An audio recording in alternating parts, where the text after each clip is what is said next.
നേരിട്ട് ഇത് ഇൻവോൾവ് ആണ്. അതുകൊണ്ട് കുറച്ച് കാര്യങ്ങൾ നടക്കുമെന്നുള്ള പ്രതീക്ഷയിലാണ് ഇങ്ങനൊരു മൂവ്മെന്റ് ഉണ്ടാക്കിയിരിക്കുന്നത്. അപ്പോൾ ഇതിൽ ഈ 50% ഓഫ് ഡിഗ്രേഡഡ് ലാൻഡിനെ കുറയ്ക്കുക എന്നുള്ളതാണ് 2040 കൊണ്ട്. എന്ന് പറഞ്ഞാൽ 1 ബില്യൺ ഹെക്ടർ ലാൻഡാണ്. അതായത് ചൈനയുടെ മൊത്തം വിസ്തൃതിയോളം വരുന്നത്. ഇതിന്റെ 40% ഈ 2030 ആകുമ്പോഴേക്ക് കുറയ്ക്കാമെന്നാണ് ഇവർ പ്രതീക്ഷിക്കുന്നത്. ഇതൊന്നും നടക്കുന്ന കാര്യങ്ങളല്ല, പക്ഷെ ഒരു ഗോൾ കൊടുക്കുകയാണ് ആളുകൾക്കൊരു പെർസുവേഷന് വേണ്ടി. അതിൽ ഇവർ ചെയ്യുന്നത് പ്രധാനമായിട്ട് കപ്പാസിറ്റി ബിൽഡിംഗ് ആണ്. നമ്മളിപ്പോൾ ഈ ഒരു പ്രശ്നം ആളുകളുടെ മുമ്പിൽ അവതരിപ്പിക്കുകയും അത് ഇതിന് ചെയ്യാൻ പറ്റുന്ന കാര്യങ്ങൾ എന്താണെന്ന് പറയുകയും ചെയ്യുക. അത് ഈ ഫെയ്ത്ത് ഗ്രൂപ്പുകൾ, സ്കൂള്, പല സ്ഥലങ്ങളിലും ഈ വിഷയം അവതരിപ്പിക്കുക. അപ്പോൾ ഒരു കമ്മ്യൂണിറ്റി അതിനെ എനേബിൾ ചെയ്യുക എന്നുള്ള ഒരു സാധനമാണ് അത് ചെയ്യുന്നത്. അപ്പോൾ നമ്മുടെ ഈ മിയാവാക്കി ഫോറസ്റ്റിലേക്ക് പോകുന്നതിന് മുമ്പ് ഒരു പ്രധാന കാര്യം, മണ്ണും മരങ്ങളും തമ്മിലൊരു ഒരു ബന്ധമുണ്ട്. ഈ ബന്ധം ഇപ്പോൾ നമ്മൾ അത്രയധികം അറിയുന്നില്ല, കാരണം നമ്മൾ പലപ്പോഴും കോൺക്രീറ്റിന്റെ പുറത്താണ് ചവിട്ടുന്നത്, നടക്കുന്നതും എല്ലാം. ഇത് ഞാൻ ഇതിലേക്ക് വരുന്ന വളരെ ആവശ്യമാണ്. ഞാൻ പഠിച്ച വിഷയം മാസ് കമ്മ്യൂണിക്കേഷൻ ലോയുമാണ്. ഞാനിവിടെ ഹൈക്കോടതിയിൽ കുറച്ചു കാലം പ്രാക്ടീസ് ചെയ്തിരുന്നു. അത് കഴിഞ്ഞ് ഞാൻ തിരിച്ച് ഒരു ഡിജിറ്റൽ മീഡിയ കമ്പനിയിലേക്കാണ് ഒരു കമ്പനി സ്ഥാപിക്കുകയായിരുന്നു.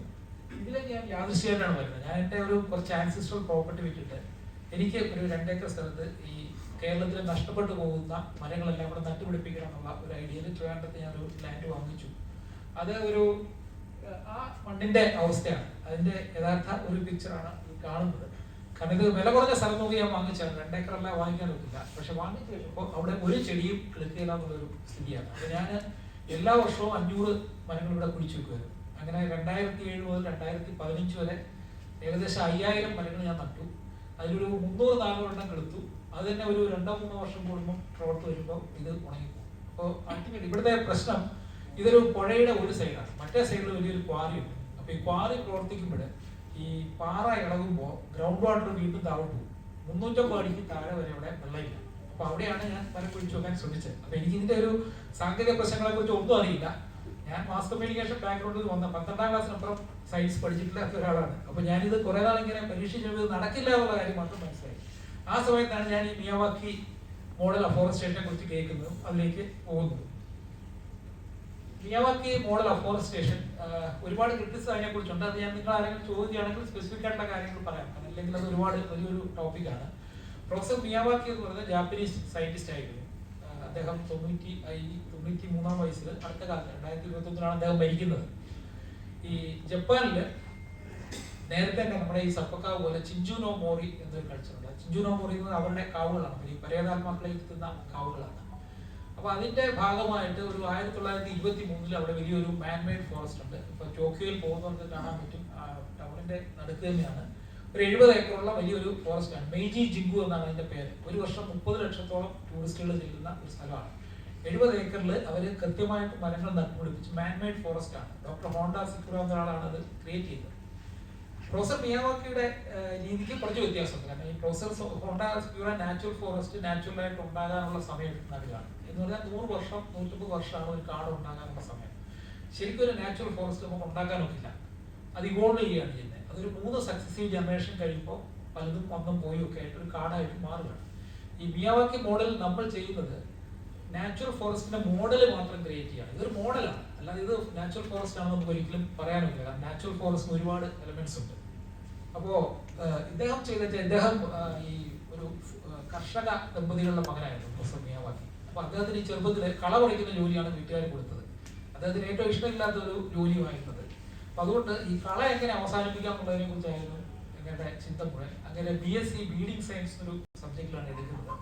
അത് കഴിഞ്ഞിട്ട് അദ്ദേഹം ജർമ്മനിയിലേക്ക് പോയി. അപ്പോൾ പോകുന്ന വഴിക്ക് ഈ റിസർച്ചിന്റെ ഭാഗമായിട്ട് പല കാര്യങ്ങളും ശ്രദ്ധിച്ചപ്പോൾ അദ്ദേഹത്തിന് മനസ്സിലായ കാര്യം, നാച്ചുറൽ ഫോറസ്റ്റ് ഒന്നും കള വളരുന്നില്ല എന്നുള്ളതാണ്. നമ്മളിവിടെ നോക്കിയാൽ ഈ റബ്ബർ തോട്ടങ്ങൾ ചെറിയ പയർ അതിനകത്ത് നട്ടിരിക്കുന്ന സാധനം, ആ റബ്ബർ മുഴുവൻ വെട്ടി കഴിയുമ്പോൾ അത് ആ എൻറ്റയർ ഏരിയ കവർ ചെയ്ത് ധൃതരാഷ്ട്ര പച്ച എന്നൊക്കെ പറഞ്ഞ് വലിയ വള്ളിയും ഇതൊക്കെ ആയിട്ട് മാറുന്ന കാണാം. ഇതിന്റെ ഒരു കാരണം, ഈ ഭൂമിക്ക് എപ്പോഴും ഒരു കവർ ആവശ്യമാണ്.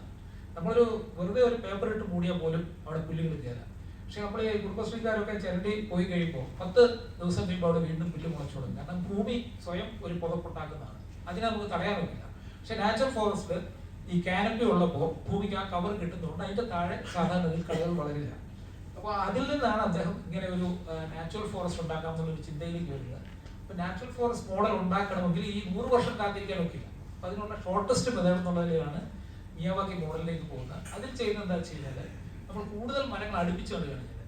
അപ്പോൾ ഒരേ ഏക്കറിൽ സാധാരണ വനംവകുപ്പൊക്കെ ചെയ്യുമ്പോൾ 400 മരങ്ങളാണ് നടുന്നത്. മിയാവാക്കി മാതൃകയിൽ 16,000 ചെടികളാണ് നടുന്നത്. അതായത് ഒരു 4,000 മരങ്ങൾ, ഒരു ചെറിയ മരങ്ങൾ നമ്മുടെ ഈ ആത്തയൊക്കെ പോലെയുള്ള സാധനങ്ങൾ ഒരു 6,000 ഉണ്ടോ, വീണ്ടും ഒരു 6,000 കുറ്റിച്ചെടികൾ. അപ്പോൾ 16,000 ചെടികൾ 40 ഇരട്ടിയാണ് നടുന്നത്. ഈ ചെടികൾ അടുത്ത് വളരുമ്പോൾ സൂര്യപ്രകാശം കിട്ടാത്തതുകൊണ്ട് ഇത് വളരെ പെട്ടെന്ന് മേലോട്ട് പോകാൻ ശ്രമിക്കും. അപ്പോൾ പല ലെയറായിട്ട് ഇത് മേലോട്ട് പോകും, കുറേ നശിച്ചു പോകും. ഇതിനൊരു തിന്നിങ് ഡൗൺ ഉണ്ട്. അപ്പോൾ നമ്മൾ ഈ 16,000 ചെടി നട്ട് കഴിഞ്ഞാൽ ആ 16,000 ചെടി ഒരിക്കലും വളരില്ല. കുറച്ച് കഴിയുമ്പോൾ അത് താഴോട്ട് വന്ന് ഒരു 45-50% ഒരു 5 വർഷം ചുരുങ്ങി കഴിഞ്ഞ് പിന്നെ ഇത് പോയി. കാരണം എന്താ വെച്ച് കഴിഞ്ഞാൽ ഇതിൽ വരുന്ന ഈ വവ്വാലും അണ്ണാനും ഒക്കെ വേറെ വിത്ത് കൊണ്ടുപോയി വരും, പുതിയ വിത്തുകളിൽ നിന്ന് വീഡിയോ ഒക്കെ ചെയ്തിട്ട് വളർന്നു. ഇതാണ് അതിൻ്റെ ഒരു ബേസിക് ഇത്. അപ്പോൾ ഇത് മിയാവാക്കി ഫോറസ്റ്റിലെ മണ്ണാണ്. ഞാൻ ആദ്യം കാണിച്ച മണ്ണും ഈ മണ്ണും തമ്മിലുള്ള വ്യത്യാസം നോക്കാം. ഈ മണ്ണിലെ കാർബണിന്റെ അളവ് വളരെ കൂടുതലാണ്. ഈ മണ്ണിന്റെ വളം എന്ന് പറയുന്നത് കാർബണാണ്. ആ കാർബൺ എന്ന് പറയുന്നത് നമ്മുടെ ഓർഗാനിക് മെറ്റീരിയൽ മണ്ണിൽ ചേരുന്നതാണ്. അത് ഈ തടിയും ഇലയും ഇതുപോലുള്ള സാധനങ്ങൾ മണ്ണിൽ ചേരുകയും മൈക്രോബ്സ് അവിടെ പ്രവർത്തിക്കുകയും ചെയ്യുമ്പോഴാണ് മണ്ണിന്റെ ക്വാളിറ്റിയിൽ വ്യത്യാസം വരുന്നത്. ഇത് നിങ്ങൾക്ക് കാണണമെങ്കിൽ ഇവിടെ നമ്മുടെ ഈ കൊച്ചിൻ യൂണിവേഴ്സിറ്റിയുടെ ക്യാമ്പസിൽ ബയോടെക്നോളജി ഡിപ്പാർട്ട്മെന്റിന്റെ സൈഡിൽ ഞങ്ങൾ ക്രിയേറ്റ് ചെയ്ത ഒരു ഫോറസ്റ്റ് ഉണ്ട്, മിയാവാക്കി ഫോറസ്റ്റ് ഉണ്ട്. 5 വർഷമായി. ആ ഫോറസ്റ്റിന്റെ അകത്തെ മണ്ണും അതിന്റെ പുറത്തെ മണ്ണും തമ്മിലുള്ള വ്യത്യാസം നോക്കിയാൽ മതി. ഇതാണ് ഈ മണ്ണിലുണ്ടാകുന്ന വ്യത്യാസം. ഇതിന് വേറെ ഒരുപാട് സയന്റിഫിക് കാര്യങ്ങളുണ്ട്. ഇതിൽ മൈക്രോബ്സിന്റെ അളവും മറ്റ് കാര്യങ്ങളിലെല്ലാം കുറെ വ്യത്യാസം വരുന്നുണ്ട്. അപ്പൊ ഇത് ഈ ശരിക്കും മിയാവാക്കിയുടെ ആ ഫോറസ്റ്റ് വീഴുന്ന ഒരേല പോലും നമ്മളെടുത്ത് പുറത്ത് കളയാറില്ല. അത് ആ മണ്ണിൽ ചേർന്ന് പോവുകയാണ് ചെയ്യുന്നത്. ഇത് നമുക്കെല്ലാം അറിയാവുന്ന ഒരു ചെടിയാണ്. നിങ്ങൾക്കിപ്പോ ഇങ്ങനെ ഇത്രയും ചെറുതായിട്ട് കാണുമ്പോൾ തിരിച്ചറിയാവുന്നറിയില്ല. സുബാബുൾ എന്നാണ് അതിന്റെ പേര്. ബാബുൾ എന്നാണ്. അത് ഇന്ദിരാഗാന്ധി ഇതിനെ സുബാബുൾ എന്ന് പേരിട്ടു. ഇത് കാലിത്തീറ്റയ്ക്കും മറ്റുമായിട്ട് കൃഷി വകുപ്പ് ഇന്ത്യ മുഴുവൻ പ്രചരിപ്പിച്ച ഒരു മരമാണ്. ഇത് ഈ കന്നുകാലിക്കൊക്കെ നല്ല പ്രോട്ടീൻ കിട്ടുന്ന ഒരു മരമാണ്. പക്ഷേ ഇതിന്റെ ഈ വിത്ത് കണ്ടാൽ ചിലപ്പോൾ തിരിച്ചറിയായിരിക്കും. ഇതിന്റെ വിത്തുകൾ ഇതൊരു ഇൻവേസീവ് പ്ലാന്റ് ആണ്. എന്ന് വെച്ച് കഴിഞ്ഞാൽ ഈ എക്സോട്ടിക് പ്ലാന്റും ഇൻവേസീവ് പ്ലാന്റും ഉണ്ട്. പുറത്തു വരുന്ന എല്ലാം നമ്മൾ എക്സോട്ടിക് എന്നാണ് പറയുന്നത്. അതിലൊരു ഭാഗം ഇൻവേസീവ് ആണ്. എന്ന് വെച്ച് കഴിഞ്ഞാൽ ഈ മഹാഗണി അല്ലെങ്കിൽ ഈ സുബാബുൾ പോലെയുള്ള സാധനങ്ങൾക്ക് മറ്റു ചെടികളെ മുഴുവൻ നശിപ്പിച്ചുകൊണ്ട് അവിടെ വളരാനുള്ള ഒരു കഴിവുണ്ട്. ഇപ്പൊ നിങ്ങളൊരു 10 സുബാബുൾ ഒരു പറമ്പിൽ വെച്ചിട്ട് പോയാൽ ഒരു 10 കൊല്ലം കഴിഞ്ഞ് ഒരുപാട് സുബാബുൾ മാത്രമേ കാണൂ. ഇത് തന്നെയാണ് മഹാഗണിയുടെ അവസ്ഥ. അപ്പൊ ഈ ഇൻവേസീവ് പ്ലാന്റ്സ് ഇപ്പൊ നമ്മൾ പലതും ഈ നഴ്സറിയിൽ നിന്ന് വാങ്ങിക്കുന്ന ചെടികൾ പലതും ഇൻവേസീവ് ആണ്. അതിപ്പോ നമുക്ക് മനസ്സിലാവുന്നില്ല. കാരണം നമ്മൾ എസ്പെഷ്യലി ചില ഈ ക്രീപ്പേഴ്സ് ഒക്കെ കൊണ്ടുവന്ന് വെച്ചിരിക്കുന്നത് കുറച്ച് കഴിയുമ്പോൾ അത് വലിയ നമ്മുടെ ഈ മണ്ണിൽ നിന്ന് പറിച്ചു മാറ്റാൻ വയ്യാത്തത്ര അപകടമായിട്ട് മാറും. അപ്പൊ തന്നെ അത് പലയിടത്തും സംഭവിക്കുന്നുണ്ട്. അതുപോലെ തന്നെ ഈ ആനിമൽസിന്റെ കാര്യത്തിൽ ഇതുണ്ട്. ഈ ആമസോൺ വഴി ഓൺലൈനായിട്ടും മറ്റും പെറ്റ്സിനെ വാങ്ങിക്കുമ്പോൾ പലപ്പോഴും നമ്മുടെ ഈ എൻവയോൺമെന്റ് ചേരാത്ത സാധനങ്ങളെ കൊണ്ടുവന്ന് വിടാറുണ്ട്.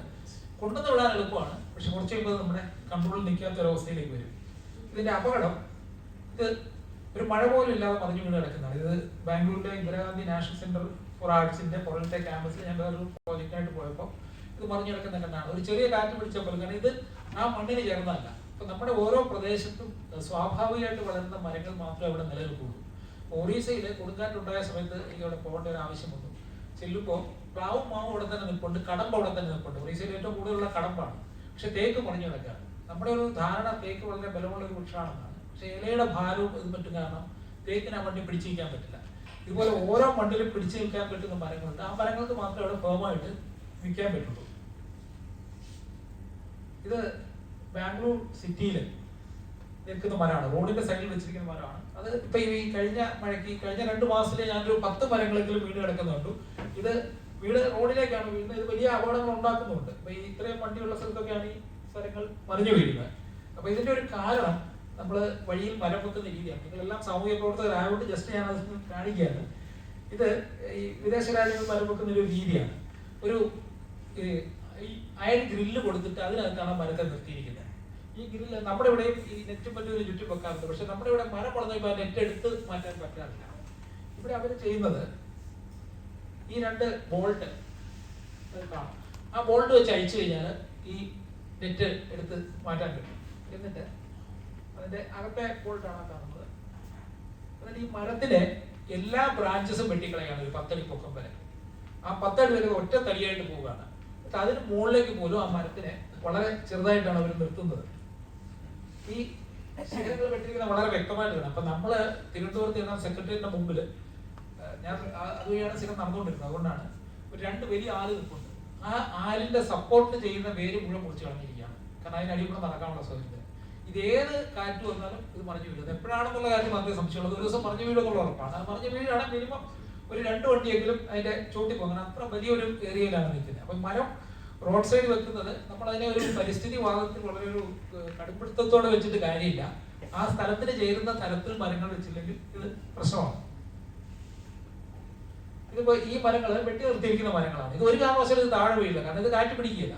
ഈ മരത്തിന് നിൽക്കാനുള്ള ഒരു ഭാരമേ ആ മരങ്ങൾക്കുള്ളൂ. ഇത്തരത്തിലാണ് നമ്മൾ റോഡ് സൈഡിലും നമ്മുടെ വീടിനടുത്താണെങ്കിൽ, വീടിനടുത്ത് വലിയ മരം വെക്കാമെന്ന് ചോദിക്കുന്നവരുണ്ട്.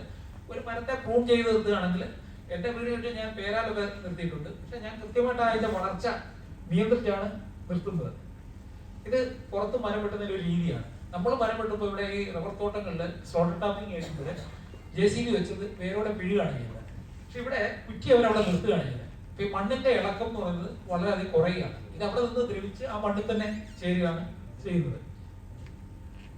ഇത് കാട്ടിൽ തീയിടുന്നതിന്റെ റെസ്ട്രിക്ഷൻ.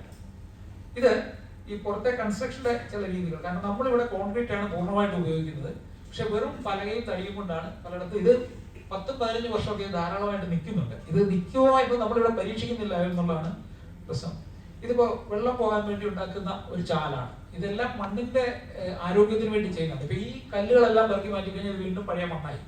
ഇതില് ആ മണ്ണിൽ അതിനെ ഉറപ്പിക്കുന്ന ഒരു സാധനമില്ല. ഇത് ഒരു ഗോവണി ഉണ്ടാക്കാനായിട്ട് പലക മാത്രം വെച്ചാണ് ഗോവണി ഉണ്ടാക്കിയിരിക്കുന്നത്.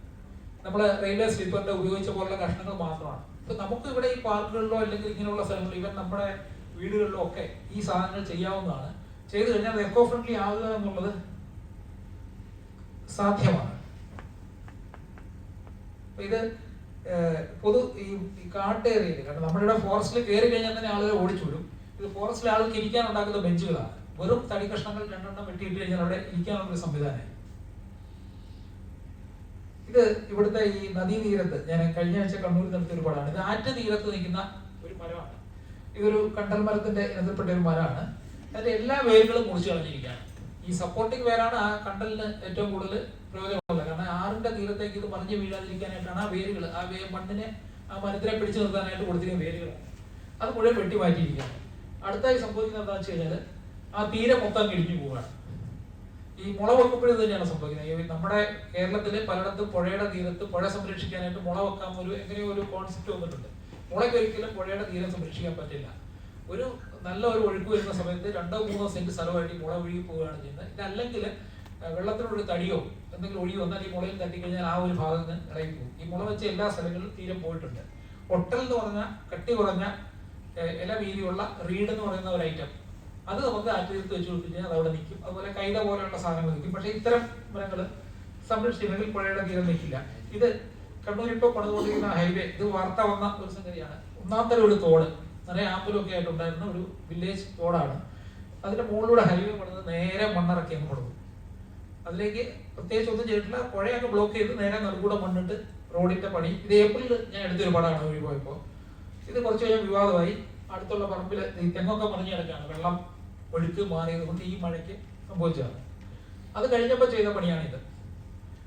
2 ദ്വാരം കൊണ്ടുവന്നിട്ട് ഇപ്പൊ അവര് പണി കഴിഞ്ഞ് പോയിരുന്നെങ്കിൽ അതുവഴി പോയേനെ. ഇപ്പൊ പണി നടന്നുകൊണ്ടിരിക്കുന്നതുകൊണ്ടും ആളുകൾ വെള്ളം ഉണ്ടാക്കിക്കൊണ്ടും ചെറിയ ഒരു ഓപ്പണിങ് കൊടുത്തു. ഇത് പുഴ ഇപ്പൊ ഇവിടെ ബ്രേക്ക് ഇല്ല എന്നുള്ളതല്ല, പക്ഷെ അത് ശരിക്കും പുഴയ്ക്ക് ആരോഗ്യകരമായ ഒരു സംരക്ഷണമല്ല. ഇത് സാൻഡ് മൈനിങ്ങിലൂടെ പാലം തകർന്നു പോയതാണ്. അത് പോരാത്തതിന് അതിനപ്പുറം തീയിട്ടുകൊണ്ടിരിക്കുകയാണ്. കാരണം ഈ കരിക്കുക എന്നുള്ളത് ഇപ്പൊ നമ്മൾ ഹരിയാനയിൽ കത്തിക്കുന്നതിനെ കുറിച്ച് പറയുന്നുണ്ട്. അതുകൊണ്ടാണ് ഡൽഹിയിൽ സ്മോക്ക് ഉണ്ടാകുന്നത്. കേരളത്തിൽ ഇപ്പോൾ നെൽപ്പാടങ്ങൾ കത്തിക്കുന്ന ഈ കാര്യങ്ങളെല്ലാം വളരെ വ്യാപകമായിട്ട് നടന്നുകൊണ്ടിരിക്കുന്ന കാര്യങ്ങളാണ്. ഇനി ഏറ്റവും ദുഃഖകരമായ ഒരു കാര്യം, കേരളത്തിൽ ശുദ്ധജലം ഇല്ലാതാകുക എന്നുള്ളതാണ് ഇപ്പൊ സംഭവിച്ചുകൊണ്ടിരിക്കുന്നത്. ഇത് തിരുവനന്തപുരത്ത് ഏറ്റവും പ്രഗത്ഭരായ ആളുകൾ താമസിച്ചിരുന്ന ഒരു ഏരിയ ഉണ്ട്, കുമാരപുരം. CDSലെ ഡോക്ടർ KN രാജും ബിലാത്തിയും അതുപോലുള്ള ആളുകളാണ് അവിടെ ആദ്യം വീട് വെച്ച ആളുകൾ. അപ്പൊ അവരുടെ വീടിന്റെ പുറകില് ഒരു പുഴയുണ്ടായിരുന്നു, ഒരു ചെറിയ നദി ഉണ്ടായിരുന്നു. അവിടെ സംഭവിച്ചത് എന്താണെന്ന് വെച്ച് കഴിഞ്ഞാൽ മണൽവാരികൾ വന്നു, കുന്നിടിഞ്ഞു തുടങ്ങി. കുന്നിടിയുന്നതിനെ കുറിച്ച് പരാതി വന്നു. വളരെ കൃത്യമായിട്ട് പുഴയുടെ 2 സൈഡിലും കല്ല് കെട്ടി. ഈ പുഴയുടെ സൈഡ് എന്ന് പറയുന്നത് ലെവി എന്നാണ് അതിന് പറയുന്നത്. അത് ചെരിഞ്ഞാണ് എപ്പോഴും വരുന്നത്. കാരണം ആ ചെരിഞ്ഞ് നിൽക്കുന്നതുകൊണ്ട് അതിൻ്റെ ഒരു എഞ്ചിനീയറിംഗിൽ തന്നെ ആ വെള്ളം അങ്ങനെ പിടിച്ചു നിർത്താൻ പറ്റുന്ന ആ ചെരിവുള്ളതുകൊണ്ടാണ്. അല്ലെങ്കിൽ ഈ വെള്ളത്തിൽ ഈ കര നിൽക്കില്ല. അപ്പോൾ അതിനെ ഇവര് പുഴ സംരക്ഷിക്കുന്നവർ ആദ്യം ചെയ്യുന്നത് വെച്ചാൽ ആ ചെരിഞ്ഞ് നിൽക്കുന്ന ഭാഗം വെട്ടി താഴ്ത്തിട്ട് നേരെ 90 ഡിഗ്രിയിൽ അവിടെ ഒരു മതിൽ കിട്ടുക എന്നുള്ളതാണ്. ഒന്ന് അതോടെ തന്നെ ഈ മതിൽ ഇടിഞ്ഞു വീഴാനുള്ള സാധ്യത വളരെ കൂടുതലാണ്. ഇവിടെ തന്നെ ഓൾറെഡി ഇടിഞ്ഞു വീട് കഴിഞ്ഞു, ഈ ഭാഗത്ത് ഇടിഞ്ഞു വീണിരിക്കുകയാണ്.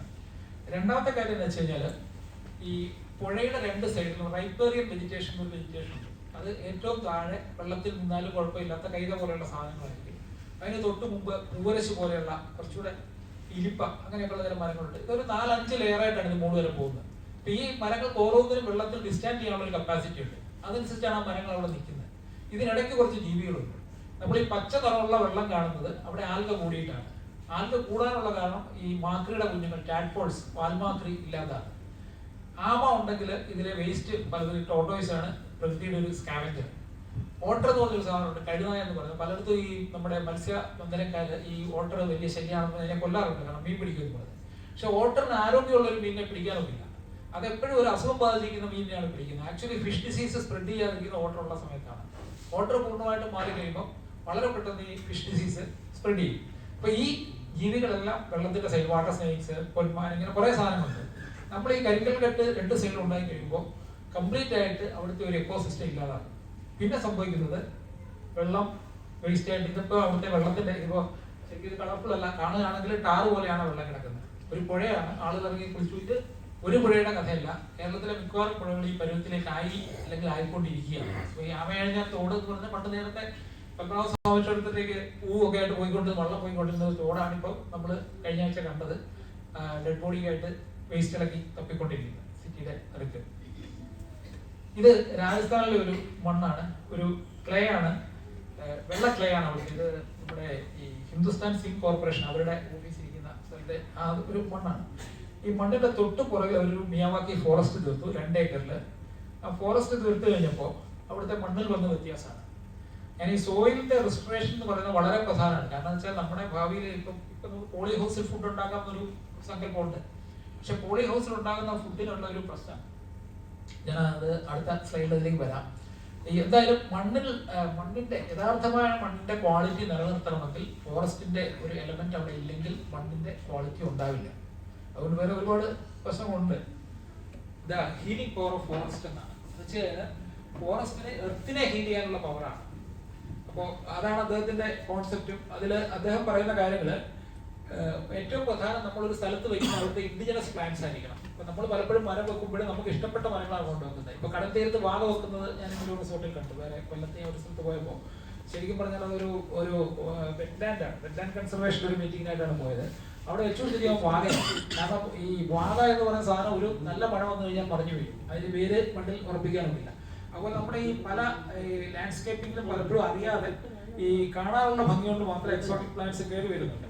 അപ്പൊ അത് പൂർണ്ണമായിട്ടും ഒഴിവാക്കണം. പൊട്ടൻഷ്യൽ നാച്ചുറൽ വെജിറ്റേഷൻ എന്നുള്ളതാണ് മിയാവാക്കി ഇതിന്റെ അടിസ്ഥാന കോൺസെപ്റ്റ്. ഒരു പ്രദേശത്ത് സ്വാഭാവികമായിട്ട് വളരുന്ന മരം, ആ മരങ്ങളെ കണ്ടുപിടിക്കാൻ എളുപ്പമാണ്.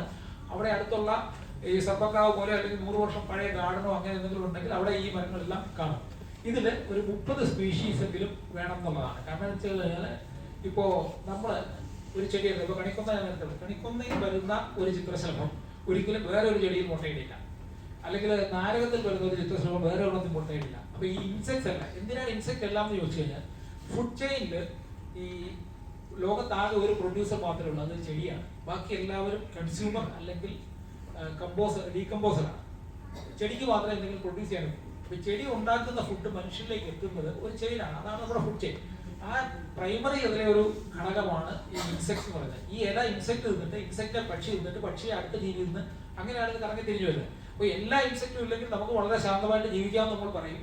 പക്ഷെ പ്രകൃതിയുടെ ചെയിനിൽ തകരാറ് സംഭവിക്കും. അതുകൊണ്ടാണ് ഈ മൾട്ടിപ്പിൾ സ്പീഷീസ് വെക്കണം എന്ന് പറയുന്നത്. കാരണം ഈ എല്ലാ ജീവികളെയും നിലനിർത്താനായിട്ട് ഞങ്ങള് പ്രൊഫസർ മിയാവാക്കി 30 ആണ് പറയുന്നതെങ്കിൽ ഞങ്ങൾ കേരളത്തിൽ വെച്ച എല്ലാ കാടുകളിലും 100 കൂടുതൽ സ്പീഷീസ് വെക്കാറുണ്ട്. അതിന് കാരണം എന്താ വെച്ച് കഴിഞ്ഞാൽ നമ്മുടെ വെസ്റ്റേൺ ഗട്ട്സിൽ ഇതുവരെ നമ്മൾ ഐഡന്റിഫൈ ചെയ്തിട്ടുള്ള 4900 സ്പീഷീസിൽ കൂടുതലുണ്ട്. അപ്പോൾ ഇത് നമ്മൾ എവിടെയൊക്കെ കൊണ്ട് വെച്ച് കഴിഞ്ഞാൽ ഇത് മുഴുവൻ സംരക്ഷിക്കാൻ പറ്റില്ല. അപ്പൊ അതുകൊണ്ട് കഴിയുന്നത്ര സ്പീഷീസ് അതാത് സ്ഥലങ്ങളിൽ, ഇപ്പൊ കേരളം 9 ബയോസ്ഫിയർ ആയിട്ടാണ് യഥാർത്ഥത്തിൽ തിരിച്ചിരിക്കുന്നത്. എല്ലായിടത്തും ഒരേ ചെടികളല്ല. ഇപ്പൊ ചെങ്കലുള്ള സ്ഥലത്ത് വെക്കുന്ന ചെടി ബീച്ചിൽ കൊണ്ടുവച്ചാൽ വർക്ക് ചെയ്യില്ല. അപ്പോൾ നമുക്ക് ഇവിടെ നന്നായിട്ട് വളരുന്ന ഒരു ചെടിയാണ് കടമ്പ മരം. ഇത് കടൽ തീർന്ന് നിൽക്കുകയാണെങ്കിൽ ഒരു ഉപ്പുവെള്ളം അതിന്റെ ചോട്ടിലേക്ക് കയറി കഴിഞ്ഞാൽ ഒറ്റ ദിവസം കൊണ്ട് റിവേഴ്സ് ഓസ്മോസിസ് സംഭവിക്കും. ഈ കടമ്പിനകത്തുള്ള മുഴുവൻ വെള്ളം വാർന്നു പോകും. കടമ്പിന്റെ ഇല ഉണങ്ങി ചെപ്പ് പോലെയാകും, കടമ്പ് മറിഞ്ഞു വീഴും. അപ്പോൾ ഓരോ പ്രദേശത്തിന് പറ്റിയ മരങ്ങളെ തിരഞ്ഞെടുത്ത് ആ സ്പീഷീസുകളെ വെച്ചുപിടിപ്പിക്കുക. പിന്നെ ഒരു സ്ക്വയർ മീറ്ററിൽ 4 ചെടി എന്നുള്ളതാണ് ഒരു മിയാവാക്കി റേഷ്യോ. അതിൽ ഒരു മരവും സബ്ട്രീയും ഷബും എല്ലാം കാണും. ഇത് കൂട്ടി വെക്കുമ്പോഴാണ് ഈ ഒരു ഏക്കറിൽ 16,000 ചെടി എന്നുള്ള റേഷ്യോയിലേക്ക് പോകുന്നത്. അവിടെ ആവശ്യമായ ഓർഗാനിക് മെറ്റീരിയൽ, അതായത് നമ്മൾ ചെടി നടുമ്പോൾ പലപ്പോഴും ഈ ചുവന്ന മണ്ണ് പലരും നഴ്സറി പോയി വാങ്ങിക്കാറുണ്ട്. ചെടിക്ക് വളരെ നല്ലതാണ്. ഏറ്റവും മോശപ്പെട്ട മണ്ണാണ്. ചെടിക്ക് ഒരു കാരണവശാലും കൊടുക്കാൻ പാടില്ലാത്തതാണ് ഈ ചുവന്ന മണ്ണ്. അതിനകത്ത് ശരിക്കും ആ മണ്ണ് ഉപയോഗിക്കണമെങ്കിൽ അത് 25% ആയിട്ട് അത് കുറച്ചിട്ട് അതിന്റെ കൂടെ കൊയർപ്പിത്തും ചകിരിച്ചോറും അതും നമ്മുടെ ഈ കൗടങ് അല്ലെങ്കിൽ ഈ ആട്ടുകാഷ്ടം പോലെയുള്ള സാധനങ്ങൾ അതിൽ മിക്സ് ചെയ്താൽ മാത്രമേ അത് വളമുള്ളതായിട്ട് മാറും. ബാക്കി ഈ 25% കയർപ്പിത്ത് ചേർക്കുന്നത് കൊയർപ്പിത്തിന് വെള്ളം പിടിച്ചു നിർത്താനുള്ള കഴിവുണ്ട്. അപ്പോൾ ഈ മണ്ണില് ഈ ശരിക്കും കാട്ടിലെ മണ്ണിൽ കരിയില ചേർന്നത് കൊണ്ട് കാർബണിന്റെ അംശം ഉള്ളത് കൊണ്ട് അത് നമുക്ക് ഉപയോഗിക്കാൻ പറ്റും. ഇവിടുത്തെ മണ്ണിൽ അത് ഇല്ലാത്തത് കൊണ്ട് ഈ ചകിരിച്ചോറ് ചേർക്കേണ്ടി വരും. ഇതിന്റെ കൂടെ ഈ ക്ലേ കലർന്ന മണ്ണ്, ഇപ്പൊ നേഴ്സറിയിൽ നിന്ന് ചെടി വാങ്ങിച്ചു കൊണ്ടുപോകുന്ന പലരും ആവശ്യത്തിൽ കൊണ്ടുപോകുമെങ്കിലും അത് ചിലപ്പോൾ 2 ആഴ്ചയൊക്കെ നമ്മുടെ കാർഷെഡിൽ തന്നെ ഇരിക്കും. അപ്പൊ ഇത് കഴിഞ്ഞിട്ട് ഇത് എടുത്ത് നോക്കുകയാണെങ്കിൽ ഇതൊരു ഇടിക്കട്ട പോലെ ഇരിക്കും. ഈ ക്ലേയുടെ അംശം കൂടി കഴിഞ്ഞാൽ നമ്മുടെ ഇഷ്ടികയുടെ ഒരു സ്വഭാവം ഈ മണ്ണിന് വരും. അത് ഒഴിവാക്കാനായിട്ടാണ് ഈ ഉമ്മി പോലെയുള്ള അല്ലെങ്കിൽ ഈ കടച്ച് wood plains, wood shields, wood chips ഒക്കെ ഇതിന് കുറച്ച് ചേർക്കും. അപ്പോൾ ഇതെല്ലാം 25% വീതം ചേർത്ത് 25% മാത്രം മണ്ണ് നിർത്തി ഉണ്ടാക്കുന്ന ഒരു മിശ്രിതത്തിലാണ് ശരിക്കും നമ്മൾ ഈ ബെഡ് തയ്യാറാക്കുന്നത്. എന്നിട്ട് ഈ ചെടികളുടെ വേര് വളരെ പ്രധാനമാണ്. ഇപ്പോൾ നമ്മൾ നഴ്സറി ചെന്ന് 4 അടിയുള്ള ഒരു ചെടി വാങ്ങിച്ചുകൊണ്ടിരിക്കുകയാണ്. പക്ഷേ ഈ 4 അടിയുള്ള ചെടിയുടെ ഇരിക്കുന്ന കൂട് 15 സെന്റിമീറ്റർ ആയിരിക്കും. എന്ന് പറഞ്ഞാൽ അതിന്റെ വേരിന് പരമാവധി വരുന്ന 10 സെന്റിമീറ്റർ ആണ് നീളം. അപ്പൊ ഇതിനെ ഒരു 1.5 അടിയെങ്കിലുള്ള ഒരു കൂട്ടില് ഇതേപോലത്തെ ഒരു പോട്ടിംഗ് മിക്സർ നിറച്ച് ഒരു 3 മാസം വളർത്തി കഴിയുന്നതിന്റെ വേര് 1 അടിയെങ്കിലും നീണ്ടുവരും. ഈ വേരുകളുള്ള സാധനം കൊണ്ട് നമ്മൾ ഇതുപോലത്തെ ഒരു പോട്ടിംഗ് മിക്സറിൽ വെച്ചാൽ ആ വേര് വളരെ പെട്ടെന്ന് വളരും. ചെടിയുടെ വളർച്ചയിൽ വലിയ വ്യത്യാസം ഉണ്ടാകും. പിന്നെ പൊതയിടുക എന്നുള്ളതാണ്. ഈ മണ്ണില് നേരത്തെ പറഞ്ഞ ഭൂമിക്ക് എപ്പോഴും ഒരു പൊത ആവശ്യമാണ്. അപ്പൊ അതുകൊണ്ട് മണ്ണിന്റെ മുകളിൽ നമ്മൾ ഒരു ഓർഗാനിക് മെറ്റീരിയൽ ഒരു കവർ കൊടുക്കുക, പലപ്പോഴും വൈക്കോൽ കൊടുക്കുക അല്ലെങ്കിൽ ഗുഡ്ചിപ്പ് കൊടുക്കുക, എന്തെങ്കിലും സാധനം ഒന്നുമില്ലെങ്കിൽ ചെടിയുടെ ഇല വെട്ടിയിട്ടാലും മതി. വെയിൽ നേരെ മണ്ണിലേക്ക് അടിക്കാത്ത ഒരു അവസ്ഥ ഉണ്ടാകണം.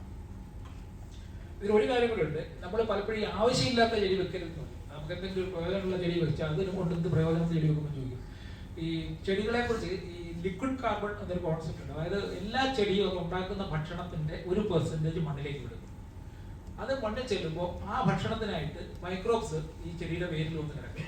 അപ്പൊ നമ്മളിപ്പോൾ ഒരു കളയെന്ന് പറയുന്ന ചെടി പോലും ഒരു പ്രത്യേകതരം മൈക്രോബ്സിനെ ആകർഷിക്കുന്നുണ്ടായിരിക്കും. അത് ഓരോ ചെടിക്കും ഓരോന്നാണ്. ഈ മൈക്രോബ്സ് തിരിച്ച് മൈക്രോ ന്യൂട്രിയൻസ് ചെടിക്ക് കൊടുക്കും. അപ്പോൾ ഈ ചില ചെടികൾ അടുത്തടുത്ത് വളരുന്നത് അതുകൊണ്ടാണ്. ചിലപ്പോൾ മറ്റേ ചെടിയുടെ വേരിലെ മൈക്രോബ്സ് കൊടുക്കുന്ന മൈക്രോ ന്യൂട്രിയൻ്റ് ആയിരിക്കും അടുത്ത് നിൽക്കുന്ന ചെടിക്ക് വേണ്ടത്. അതുകൊണ്ടാണ് കാട്ടിൽ ഇപ്പോൾ എല്ലാ ചെടികളും ഒരുമിച്ച് വെച്ചാൽ ഉണ്ടാവില്ല. നമ്മൾ ഈ വെക്കുന്നതിൽ തന്നെ ഈ ഇക്വേഷൻ കറക്റ്റ് അല്ലെങ്കിൽ കുറെ ചെടികൾ ഉണങ്ങിപ്പോകും, വേറെ ചെടികൾ അവിടെ വളർന്നു വരും. അത് പ്രകൃതിയുടെ ഒരു ബാലൻസിങ് സംവിധാനമാണ്. അപ്പൊ ഈ മൈക്രോ ന്യൂട്രിയൻറ്റ് എന്തിനാണെന്ന് ചോദിച്ചാൽ ഈ മൈക്രോ ന്യൂട്രിയൻറ്റ് നമ്മുടെ ഫുഡ് വരുന്നതുകൊണ്ടാണ് നമ്മുടെ വയറ്റിലും മൈക്രോബ്സ് ആണ്. ഇപ്പോൾ നമ്മുടെ ഈ തിയറി മാറിക്കൊണ്ടിരിക്കുകയാണ്. കാരണം മൈക്രോബ്സിനെ സംരക്ഷിക്കുക എന്നുള്ള ഒരു സാധനം വരുന്നുണ്ട്. നല്ല മൈക്രോബ്സ് കുറയുമ്പോഴാണ് അസുഖം വരുന്നതെന്നൊക്കെ പറഞ്ഞ് കുറേ ഗവേഷണമൊക്കെ നടക്കുന്നുണ്ട്. അപ്പോൾ പോളി ഹൗസിൽ ഉണ്ടാക്കുന്ന ഒരു ഫുഡിന് ഒരിക്കലും ഈ പറയുന്ന ഒരു മൈക്രോ ന്യൂട്രിയൻ വാല്യൂ ഉണ്ടാവാനുള്ള സാധ്യതയില്ല. കാരണം നമ്മൾ കൊടുക്കുന്ന ന്യൂട്രിയൻസ് എവിടെ ഉള്ളൂ.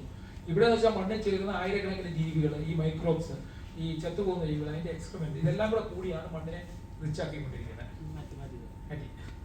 ഓക്കെ, ഇതില് 25 വർഷം കൊണ്ട് 100 വർഷത്തിന്റെ വളർച്ച കിട്ടുമെന്നുള്ളതാണ്. ഇപ്പൊ നിങ്ങൾക്ക് ഇവിടെ നോക്കിക്കഴിഞ്ഞാൽ 5 വർഷത്തെ ഒരു ഫോറസ്റ്റ് ആണത്. 5 അല്ല 4 വർഷം മറ്റേ ആയിട്ടുള്ളത്. ആ കോവിഡിന്റെ സമയത്ത് വെച്ചാണ്. നോക്കിയാൽ അതിന്റെ വളർച്ച കാണാം. പിന്നെ പെസ്റ്റിസൈഡ് നമ്മൾ ഉപയോഗിക്കാറേ ഇല്ല. എത്ര സ്ഥലം മിയാവാക്കി വേണം എന്ന് ചോദിക്കാറുണ്ട്. പ്രൊഫസർ മിയാവാക്കി പറയുന്ന 1000 സ്ക്വയർ ഫീറ്റ് മിനിമം വേണമെന്നാണ്. പക്ഷേ ഇതിന്റെ പകുതിയുള്ള സ്ഥലത്ത് പോലും അദ്ദേഹം ചില മിയാവാക്കി ഫോറസ്റ്റുകൾ ചെയ്തിട്ടുണ്ട്. അപ്പോൾ ഞങ്ങൾ 100 സ്ക്വയർ ഫീറ്റ് 200 സ്ക്വയർ ഫീറ്റും ഒക്കെ ചെയ്ത് നോക്കിയിട്ടുണ്ട്.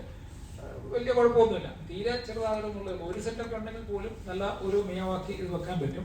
ഇത് മണ്ണിന്റെ ക്വാളിറ്റി മെച്ചപ്പെടുത്തും, ബയോളജിക്കലേക്ക് ഇക്വിലിബ്രിയം വരുത്തും. ഇതിലൊക്കെ ഏറ്റവും പ്രധാനമാണ് വെച്ച് കഴിഞ്ഞാൽ ഈ ശബ്ദവും പൊടിയും ഒക്കെ നിയന്ത്രിക്കാനായിട്ട് ഈ ഫോറസ്റ്റ് പറ്റും. ഞാൻ പലപ്പോഴും പരീക്ഷണം നടത്തി ഇത് മെഷർ ചെയ്ത് നോക്കാറുണ്ട്.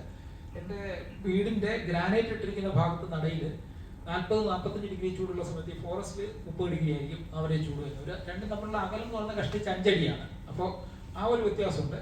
രണ്ടാമത്തേത് ഗ്രൗണ്ട് വാട്ടർ റീചാർജിങ് ആണ്. നമ്മുടെ മണ്ണിന് ഈ കാർബൺ കലർന്നു കഴിയുമ്പോൾ വെള്ളം വലിച്ചെടുക്കാനുള്ള ശേഷി ഭയങ്കരമായിട്ട് കൂടും.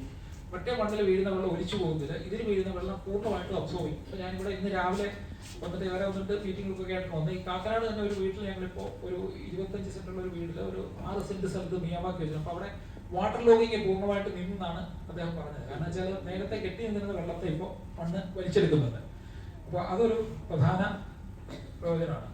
കാരണം കേരളത്തിൽ നമുക്ക് ഇനിയിപ്പോൾ സംഭവിക്കാൻ പോകുന്നത് കുടിവെള്ളം ഇല്ലാഴിക എന്നുള്ളതാണ്. ഞാൻ 30 വർഷം മുമ്പ് ഈ ഡിജിറ്റൽ മാർക്കറ്റിംഗ് കമ്പനി തുടങ്ങുന്ന സമയത്ത്, ഡിജിറ്റൽ മീഡിയ തുടങ്ങുന്ന സമയത്ത് ഒരാൾ ഈ ആദ്യം ഞങ്ങൾക്ക് വരുന്നൊരു ക്ലയന്റ് ഈ മിനറൽ വാട്ടർ ബോട്ടിൽ എടുക്കാനായിട്ടാണ് വരുന്നത്. അപ്പോൾ ഞങ്ങൾക്ക് വളരെ പരിഹാസമായിരുന്നു. കാരണം ഇയാൾ എന്താണ് ചെയ്യാൻ പോകുന്നത്? ആരാണ് കേരളത്തിൽ മിനറൽ വാട്ടർ ബോട്ടിൽ വാങ്ങിക്കുന്നതാണ്? ഇപ്പൊ മിനറൽ വാട്ടർ ബോട്ടിൽ വാങ്ങിക്കാത്ത ഒരാളെ ഇനി ഞാൻ കണ്ടു. ഈ കണ്ട കക്ഷിക്ക് ഒരു കിണറുണ്ട്, അദ്ദേഹം അതിലെ വെള്ളമാണ് കുടിക്കുന്നതെന്ന് പറഞ്ഞു. അപ്പോൾ അതൊരു റയർ സ്പീഷീസ് ആയിട്ട് മാറിയിരിക്കുകയാണ്. പക്ഷെ നമ്മുടെ വെള്ളത്തിന്റെ അവസ്ഥ വളരെ പരിതാപകരമാണ്. ഇത് അടുത്ത ഒരു 5-10 വർഷം കഴിയുമ്പോഴത്തേക്ക് കേരളത്തിൽ ഇപ്പം തന്നെ ഗ്രൗണ്ട് വാട്ടർ ലെവൽ വളരെ താഴോട്ട് പോകണം. ഗ്രൗണ്ട് വാട്ടർ ലെവൽ ഒരു പരിധി വരെ താഴെ പോയി കഴിഞ്ഞാൽ സോൾട്ട് വാട്ടർ ഇങ്ങോട്ട് കയറുന്ന അടക്കമുള്ള പ്രശ്നങ്ങളുണ്ട്. നമ്മൾ സീരിയസ് ആയിട്ട് എടുക്കുന്നില്ല. അപ്പൊ ഈ ഫോറസ്റ്റിന് ഏറ്റവും കൂടുതൽ മഴ പെയ്യുന്ന സ്ഥലമാണ് കേരളം. 3000 മില്ലിമീറ്റർ മഴ, അതായത് 1000 സ്ക്വയർ ഫീറ്റിൽ 3 ലക്ഷം ലിറ്റർ വെള്ളമാണ് വീഴുന്നത്. ഒരേക്കർ 1,25 ലക്ഷം ലിറ്റർ വെള്ളം അടുപ്പിച്ച് ഒരു വർഷം വീഴുന്നുണ്ട്. എന്നിട്ട് അതിന്റെ 10% പോലും നമുക്ക് മണ്ണിലേക്ക് കിട്ടുന്നില്ല.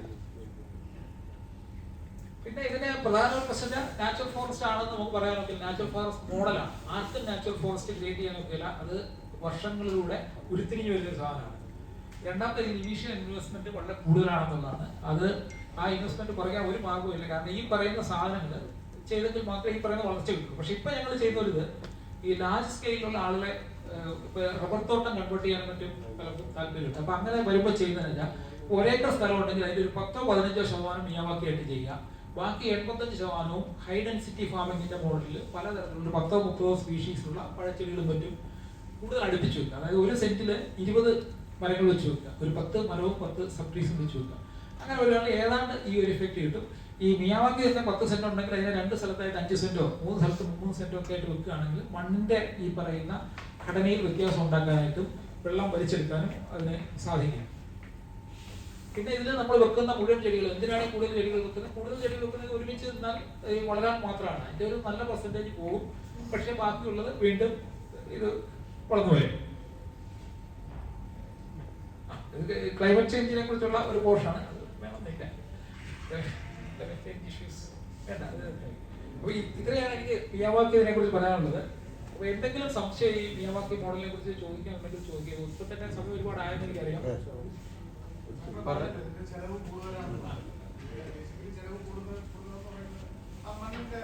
പ്രോസസിംഗ് ചെടിയുടെ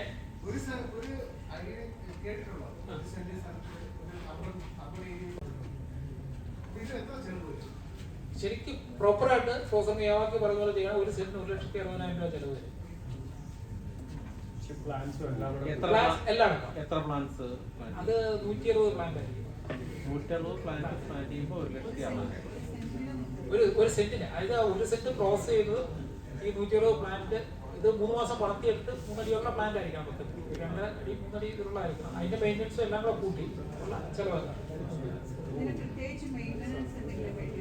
ഇത് ആദ്യത്തെ ഒരു വർഷത്തേക്ക് നമ്മൾ ഇതിന്റെ ഈ സൈഡ് ബ്രാഞ്ചസ് പ്രൂവ് ചെയ്തുകൊണ്ടിരിക്കണം. അത് വെട്ടി ചുവട്ടിലേക്ക്.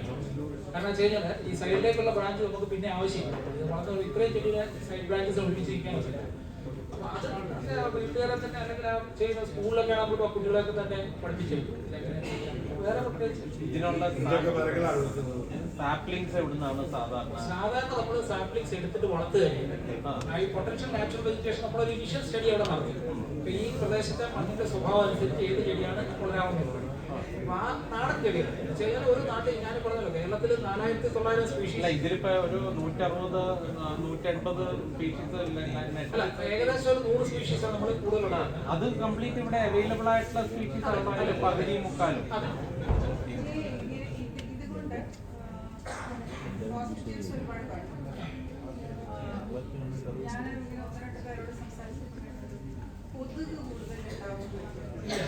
കാര്യം എന്താ പറയാം. ഈ എന്റെ വീടിന് ചുറ്റും മിയാവാക്കി ഫോറസ്റ്റ് ആണ്. ഞാനൊരു 8-10 പാച്ച് വെള്ളത്തായിട്ട് വെച്ചിട്ടുണ്ട്. ഈ ഓത്ത് ആരുടെയും സ്ഥിരമായിട്ടുണ്ട്. ഇതുപോലുള്ള കുറെ പ്രിഡേറ്റേഴ്സ് ഉണ്ട്. തവളയുടെ ബഹളമാണ്. എനിക്ക് രാത്രിയിൽ ഞാനിപ്പോൾ അവിടെയാണെങ്കിൽ വിളിച്ചാൽ പലർക്കും വിളിക്കുന്നവർക്ക് ഈ മഴയുള്ള സമയത്താണ് തവളയുടെ ശബ്ദം കാരണം ഞാൻ പറയുന്ന കേൾക്കാൻ മനസ്സിലായി. അത്രയധികം തവളയുണ്ട്. അപ്പൊ ഈ സാധനങ്ങളെല്ലാം ഈ പറയുന്ന പ്രാണികളെ പിടിച്ചിട്ട് നിന്നാണ്. പാമ്പ് ശല്യമുണ്ടോ? പാമ്പ് ശല്യത്തെ കുറിച്ച് ഒത്തിരി പേര് ചോദിക്കാറുണ്ട്. ഞാൻ ഇത് പാമ്പ് ഈ കാട്ടിൽ സാധാരണ കയറി ഇരിക്കാറില്ല. അതിന്റെ രണ്ട് കാരണങ്ങളാണ്. നമ്മളൊരു ധാരണ കാട്ടിൽ പാമ്പ് ഉണ്ടെന്നുള്ളതാണ്. പാമ്പ് ഇരിക്കുന്ന സാധാരണ പൊത്തിനകത്താണ്, അല്ലാതെ ഈ നനഞ്ഞ ഒരു സ്ഥലത്ത് പാമ്പ് അങ്ങനെ ഇരിക്കാറില്ല. അതിനൊരു ചൂട് വേണ്ട ഒരു ഈ കരിയിലയുടെ അടിയിൽ മെയിറ്റിംഗ് സീസൺ, അതായത് ഫെബ്രുവരി ജനുവരി സമയത്ത് കാണാറുണ്ടെന്ന് പറയും. അണലിയുള്ള സ്ഥലത്താണ്. ഈ അണലി സാധാരണ നമ്മൾ ഈ മണ്ണൊക്കെ കൊണ്ടുവരുമ്പോൾ അതിന്റെ കൂടെ പലപ്പോഴും വരുന്നത്. എനിക്ക് അങ്ങനെ ഒരു പ്രശ്നം വന്നില്ല. പക്ഷെ ഞാൻ അതിന് തിരിച്ചൊരു ഉത്തരം ആളുകളോട് പറയുന്നത് എന്താ വെച്ച് കഴിഞ്ഞാൽ, കേരളത്തില് ഒരു വർഷം 22 പേരാണ്, 22 to 35 പേര് വരെയാണ് പാമ്പ് കടിച്ച് മരിക്കുന്നത്. ഇപ്പോഴാണ് ഫോറസ്റ്റ് ഡിപ്പാർട്ട്മെന്റ് ഒരു ആപ്പ് ഉണ്ടാക്കിയത്, വിളിച്ചു പറഞ്ഞാൽ അവരൊന്ന് പിടിച്ചോണ്ട് പോകും. ആന കുത്തി ഇപ്പോൾ 40 പേരോളം മരിക്കുന്നുണ്ട്. കാറടിച്ച് മരിക്കുന്ന ഒരു ദിവസം 4 പേര് മരിക്കുന്നുണ്ട്. പക്ഷെ നമ്മളാരും കാറെ കയറാതിരിക്കുന്നില്ല, ബൈക്ക് ഓടിക്കാതിരിക്കുന്നില്ല.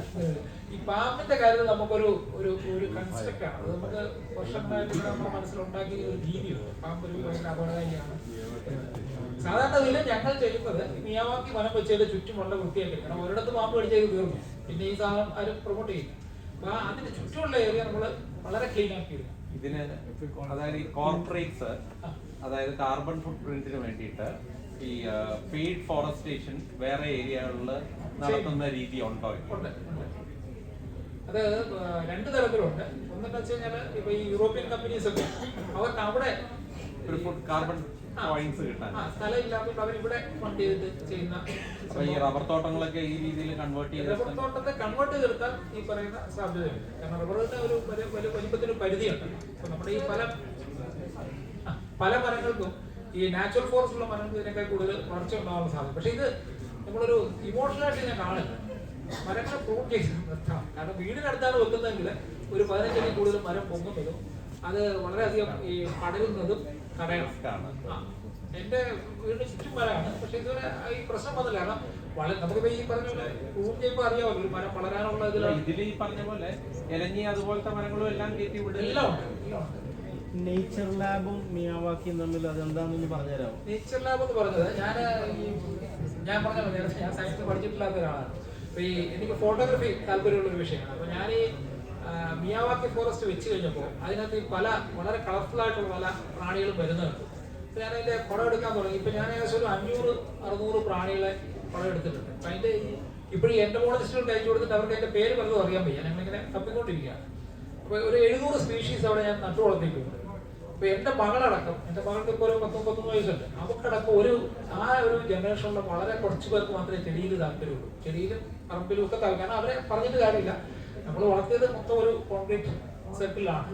അപ്പൊ അത് ഇത് മാറാനായിട്ട് നമ്മളിപ്പോ ഒരു നേച്ചർ ലാബ് എന്നൊരു കോൺസെപ്റ്റ് കുട്ടികളെ അവിടെ കൊണ്ടുവന്നിട്ട് കാണിച്ചു കൊടുക്കുക. ഇത് മരം ഇങ്ങനെയാണ്, ചെടി ഇങ്ങനെയാണ്, ഇതിന്റെ സൈക്കിൾസ് ഇങ്ങനെയാണ് എന്ന് പറഞ്ഞു കൊടുക്കുന്ന ഒരു സിസ്റ്റമാണ്. അപ്പൊ ഞാൻ 20 മില്യൺ സെന്റായി. അപ്പൊ എന്ന് മാത്രമല്ല, കുട്ടികൾക്ക് ഇതിലിപ്പോ ഒരു സ്കൂളിൽ 1000 കുട്ടികൾ പാസ് ചെയ്ത് പോകുന്നുണ്ടെങ്കിൽ 100 പേർക്ക് ഇതിലൊരു ഇൻട്രസ്റ്റ് തോന്നിക്കഴിഞ്ഞാൽ അപ്പൊ നമ്മളിപ്പോ പല മോഡൽ നോക്കുന്നുണ്ട്. ടെറസൽ ഫോറസ്റ്റ് ഒക്കെ അവർ നോക്കുന്നുണ്ട്, കുറെ സാധനങ്ങൾ നോക്കുന്നുണ്ട്.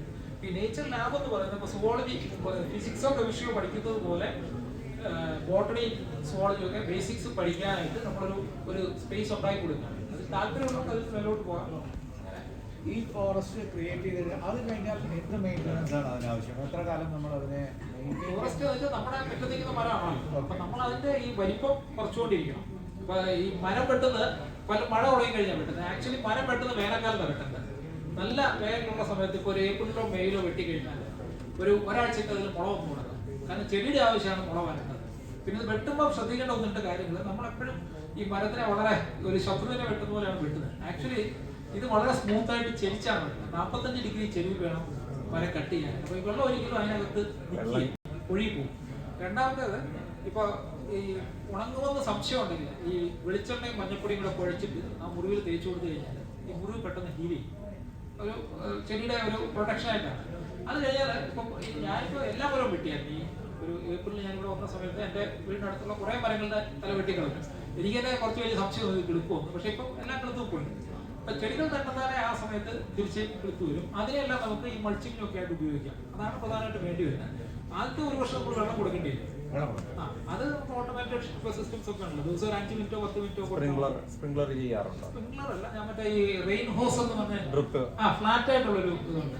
അത് കുറച്ചുകൂടെ നടക്കാനുള്ള ഒരു ഗ്യാപ്പൊക്കെ അത് നമുക്ക് കൊടുക്കാം. നമ്മുടെ ഡിസൈൻ അനുസരിച്ച്, സ്പേസ് അനുസരിച്ച്. ഇപ്പൊ നമ്മള് 1 സെന്റ് ചെയ്യുമ്പോൾ അതിന്റെ ആവശ്യമില്ല. പക്ഷെ 20 സെന്റോ ഇതിന് കാര്യങ്ങളുണ്ട്. ഈ ഷിർണോൺ യോക്കു എന്ന് പറഞ്ഞപ്പോൾ ജാപ്പനീസ് ഒരു രീതിയുണ്ട്. അവർ പറയുന്നത് എന്താ വെച്ചാൽ നാച്ചുറൽ ഫോറസ്റ്റിലൂടെ നടക്കുന്ന ആളുകൾക്ക് അവരുടെ ഈ ബ്ലഡ് പ്രഷറും മറ്റും കുറയുന്നത് ചില എംപിരിക്കൽ സ്റ്റഡീസും ഒക്കെ ഉണ്ട്. അപ്പോൾ ആ തരത്തിൽ നമുക്കിപ്പോൾ ഒരു നാച്ചുറൽ ഫോറസ്റ്റ് എല്ലാ ദിവസവും പോകാൻ പാടാണ്.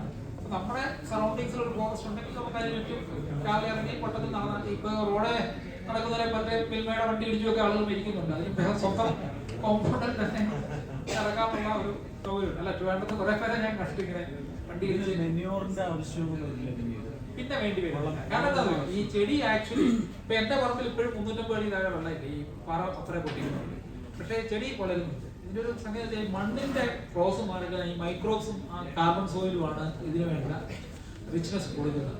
അപ്പൊ അതിന് പിന്നെ മെനോറിന്റെ ആവശ്യമില്ല. കാരണം ഇപ്പൊ ഈ മണ്ണിനെ മറ്റേ മറിച്ച് ഒരുപാട് ജീവികളും അത് ഇതെല്ലാം ഈ ഇല തന്നെ മണ്ണിച്ച് കാര്യങ്ങളാണ്. പിന്നെ ഈ വെള്ളത്തിന്റെ കാര്യത്തില് ഈ മണ്ണിന് അടിയിൽക്കൂടെ ഫംഗി നെറ്റ്വർക്ക്സ് 2 കിലോമീറ്റർ അപ്പുറം വരെ ചെടിക്ക് വെള്ളം കിട്ടുമെന്ന് പറയുന്നു. വളരെ ചെറിയ വെള്ളമൊന്നും സ്ലൈഡ്സിലെ ഒരു ഇതിൽ കാണിച്ചു ഈ റബ്ബർ, അതായത് നമ്മൾ കുറച്ച് കഴിയുമ്പോഴത്തേക്ക് വെട്ടിക്കളയുമല്ലോ. അപ്പൊ അത് JCB കൊണ്ടൊക്കെ നമ്മൾ അതൊരു ഇൻകംപ്ലീറ്റ് ആയിട്ട് എനിക്ക് തോന്നിയത്. മേബി അല്ല, ഞാനത് പറഞ്ഞത് ഞാനത് അത് റബ്ബർ അല്ല, അത് ആക്ച്വലി സ്വിറ്റ്സർലൻഡിലെ ഒരു ഫോറസ്റ്റ് ആണ്. ലോകത്തെ ഏറ്റവും കൂടുതൽ ഫോറസ്റ്റ് ഉള്ള രാജ്യമാണ് സ്വിറ്റ്സർലൻഡ്. അവര് 4% ആയിരുന്നു അവിടെ നേരത്തെ, അത് 64% ആക്കി അവര്. അപ്പൊ അവരിപ്പോഴും മരം വെട്ടുമ്പോ കുറ്റി അവിടെ നിർത്തിയിട്ടാണ് വെട്ടുന്നത്. അതുകൊണ്ട് എന്ത് പ്രയോജനം? അതായത് മണ്ണ് വലിയല്ല, ഈ കുറ്റി വലിയ ദ്രവിച്ച് മണ്ണിലൊക്കെ ചെയ്യുന്നു കുറച്ച് ദിവസം. മറ്റേ നമ്മള് ഇളക്കുകയാണെങ്കിൽ അടുത്ത മഴയ്ക്ക് മണ്ണ് താവട്ട വഴി പോകും. ഇത് മലയുടെ ചെരുവല്ലേ, ഇതെല്ലാം ഈ ഫോറസ്റ്റ് കൂടുതലും ഹിലി ടെറൈൻസിലാണ് ഈ പറയുന്നത്. അതിന്റെ ഇടയ്ക്ക് വേറെ വെക്കാം. ഇത് പിന്നെ വെട്ടി കളയാൻ വേണ്ടി